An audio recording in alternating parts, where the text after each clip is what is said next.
Okay, in this episode, we're going to be talking about the mitigation piece of cyber risk management. And we're going to talk about how you manage and mitigate your specific cyber risk.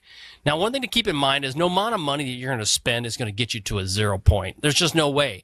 Unless you basically unplug, don't connect to the internet, and don't let any of your networks connect or talk together. So bottom line is that you will never get there unless you do some of those drastic measures, which I don't recommend.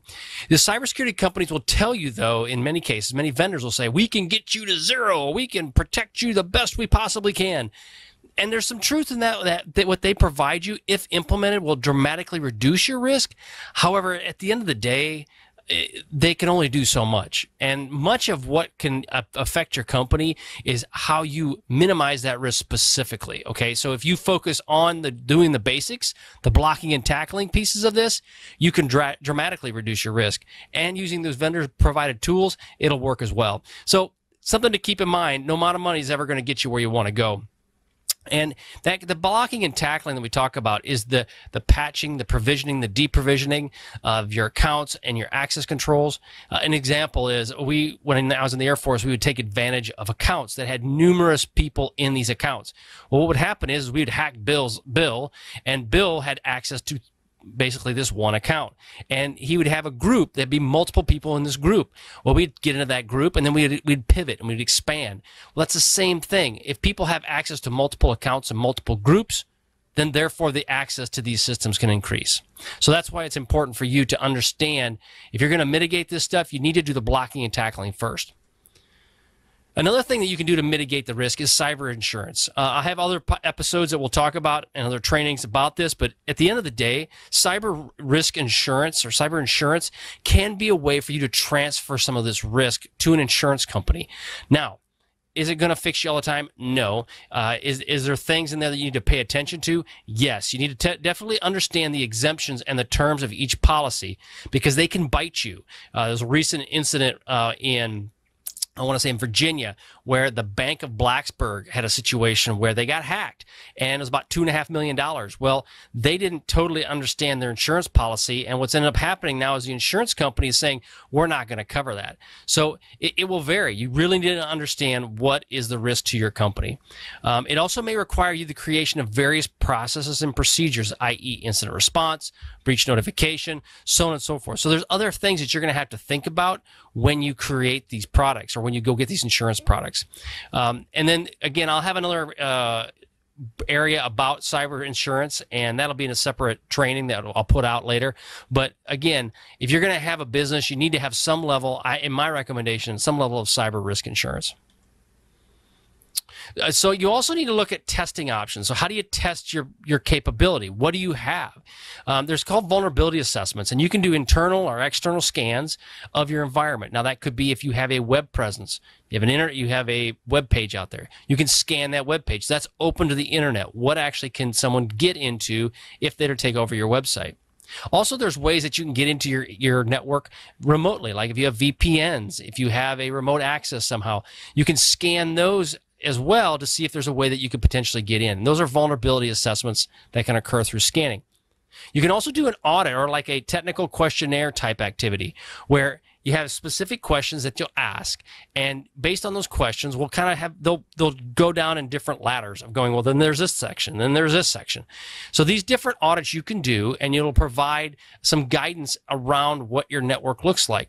And so these assessments are quite valuable, especially most regulatory requirements have some level of an assessment, a security assessment that you have to go through, whether it's an actual technical assessment where you've got people scanning your system, or if you've got just a document that you're walking through. And I kind of talk about that in one bullet is that there is possible regulatory requirements that you need to consider. Does the FDIC require something? Is there some sort of insurance requirement? Again, those are different areas that you need to understand. The other thing is a penetration test. Now, a vulnerability assessment is kind of a wide swath. A penetration test is a very narrow, targeted approach. And that means if you're just looking specifically at like a web server, which is basically your page to the internet, a penetration test may focus specifically on that web server. Or if there's a firewall that is access to the internet, which allows your people that are within your network access to the internet, a penetration test may focus specifically on that firewall to see if they can break through it. The entire system, specific servers and associated processes, well, the goal is that they come in, they hit a system, and then they pivot and they try to roll back into it. Again, some possible regulatory requirements fall into this line as well. You may be required to do a penetration test based on your business and your business model. There's a thing called red team activities. That's what I used to do in a different life. And the red team activities are really, really cool. Okay, it's awesome.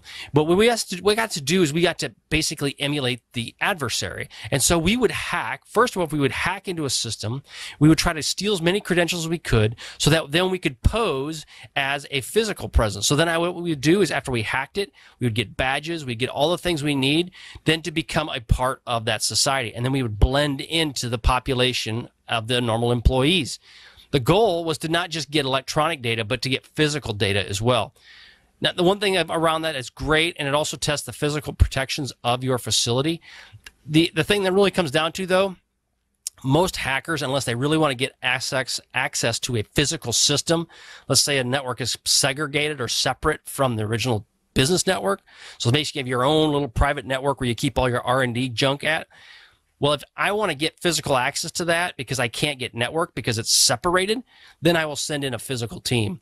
But in today's world, everything's digitized. Everything's on the network. You can get almost 95% or more of that information that you really want through the network. But again, these can be extended durations. We would go for weeks and months at a time as we're trying to get into a system.